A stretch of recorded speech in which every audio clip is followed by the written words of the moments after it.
Dernière étape de ce travail dans le document. On va donc réaliser le test-ci et la formule du taux d'évolution entre 2017 et 2019. Pour cela, on a besoin de créer des noms. Alors, on a besoin de la moyenne annuelle, on va créer le nom. On a l'intitulé au-dessus, on ne se gêne pas. Feuille, plage ou expression nommée, créer. On valide. Et on va voir qu'il existe bien un nom qui s'appelle moyenne annuelle et je clique dessus pour en être sûr. Parfait. Mais on va avoir besoin aussi du nom, enfin du contenu de la cellule F19 et il est bien noté qu'il fallait donner un nom à la cellule F19. On nous demande de l'appeler moyenne générale. C'est une cellule. Petite remarque, il y a l'intitulé à côté, donc je peux l'utiliser ou je peux le saisir moi-même par définir. Je vais le faire par définir. Plage ou expression, définir, moyenne, le trait bas du 8, général. Je valide, je désélectionne et je vais vérifier comme d'habitude, moyenne générale. Donc, si la moyenne annuelle est inférieure à la moyenne générale et que les charges 2019 sont inférieures à la moyenne 2019. Donc, on y va pour notre double test-ci.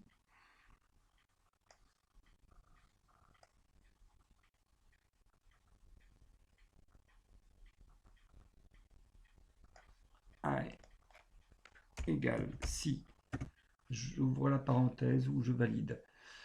J'ai besoin du test et donc je demande et il me le propose, je l'accepte. On me dit que je peux saisir plusieurs valeurs logiques ou plusieurs tests logiques, de 1 à 30 conditions qui doivent être testées et qui renvoient vrai ou faux. Donc ici c'est moyenne annuelle. Alors là il ne faut pas se tromper sur les intitulés, il faut mieux l'avoir bien préparé avant.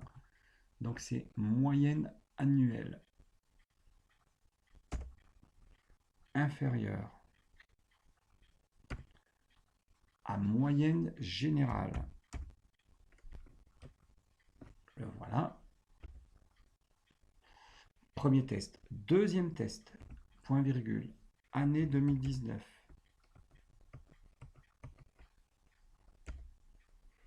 Inférieur à moyenne 2019. Le voilà. Voilà mes deux contraintes, ma double contrainte. On la voit aussi ici. Si et, donc les deux doivent être vérifiés en même temps. La moyenne annuelle est inférieure à la moyenne générale et l'année 2019 est inférieure à la moyenne 2019. Alors attention ici, je dois me décaler de la parenthèse du et. Le point virgule, le premier texte, exploitation à surveiller.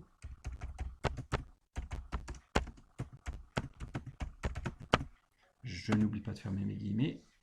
Le point virgule, je ne veux rien noter, guillemets, guillemets, et je ferme. Voilà, on a ici le test complet qui est saisi et bien visible. Dans la cellule, c'est un petit peu plus délicat.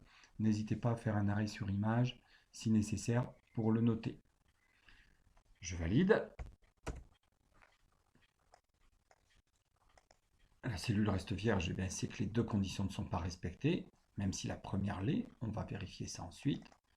Et double-clic. Voilà. Alors ce qui est clair, c'est que le deuxième test, année 2019 inférieure à moyenne 2019, on l'avait déjà réalisé.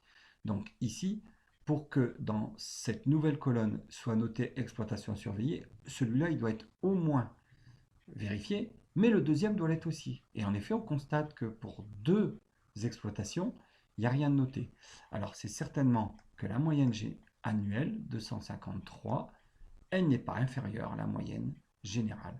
Conséquence, pour cette exploitation-ci, une des deux conditions est vérifiée, mais pas les deux. Donc, on n'a pas marqué exploitation à surveiller. Même chose pour ici, 258, moyenne générale à 249, c'est normal, ce n'est pas notifié. Voilà, il ne reste plus qu'à regarder le taux d'évolution. Alors, qu'est-ce qu'on nous dit sur ce taux d'évolution? Calculer le taux d'évolution des charges entre 2017 et 2019. Je rappelle la formule d'un taux d'évolution, valeur d'arrivée moins valeur de départ sur valeur de départ. Ici, on nous demande pour l'évolution des charges entre 2017 et 2019. Nos valeurs de départ seront donc les années 2017. les charges des années 2017 et nos valeurs d'arrivée, les charges des années 2019. Donc, arrivée moins départ sur départ. Donc, égale, l'arrivée, c'est l'année 2019,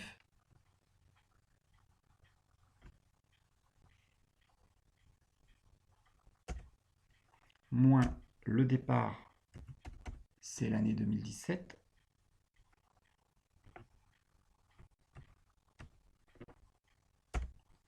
que divise l'année de départ, donc l'année 2017.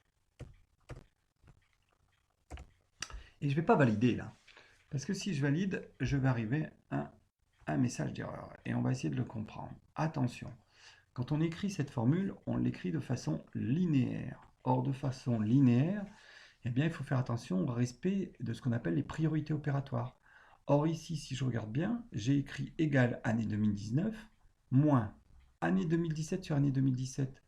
Oui, mais année 2017 sur année 2017, ça fait 1. Donc ici, en termes de priorité opératoire, on va faire année 2019 moins 1. Alors, je peux le valider pour voir l'erreur, mais si je valide, je trouve 253. Et si je vais regarder, eh bien, en 2019, j'ai 254, et 254 moins 1, ça fait bien 253. Donc ici, dans cette formule-ci, que je vais reprendre par double clic, il faut que je fasse bien attention à lui dire que je dois faire la différence année 2017, année 2019 moins année 2017 divisé par l'année 2017. Donc je rajoute une parenthèse ici et je vais y arriver quand même.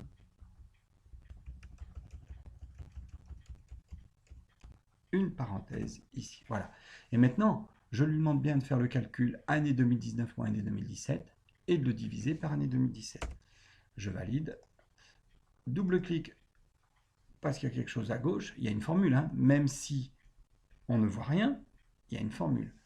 Et je dois l'afficher en pourcentage. En pourcentage. Voilà. Sauf qu'on me dit, je crois que c'est en pourcentage avec une seule décimale. Donc, je l'ai mis en pourcentage. Je sélectionne. Oh, pardon, excusez-moi. Je sélectionne. J'en ai oublié, je vais y arriver. Je sélectionne. Clic droit. Formater les cellules. Alors en fait, là, je vais le modifier. Je l'ai mis en pourcentage. Regardez, il l'a créé automatiquement. Il suffit que j'enlève une décimale. Il suffit que j'enlève une décimale. Il y a un code pourcentage spécifique qui n'est pas le nôtre. Hein, et je valide par OK. Et je n'ai qu'une seule décimale. Pas la peine de créer un format complètement personnalisé, puisque le format pourcentage existe, je l'ai juste modifié. On pouvait aussi, j'y retourne, tout simplement gérer le nombre de décimales ici. Voilà. OK, le format change légèrement, mais il n'y a pas de souci. Ça marche aussi. Voilà, donc on a à certains moments des valeurs qui sont positives. Donc positive, il faut savoir que ça veut dire que le taux d'évolution, quand il est positif, c'est une augmentation. Donc les trois premières exploitations ont vu leur charge augmenter. Par contre, la quatrième a vu ses charges diminuer. On peut vérifier ça. Les trois premières, je passe de 241 à 254, 235, 298, 215, 239. Et par contre, la quatrième, 165, 156. J'ai bien un taux d'évolution qui est négatif lorsque les charges diminuent. Voilà, cet exercice est terminé.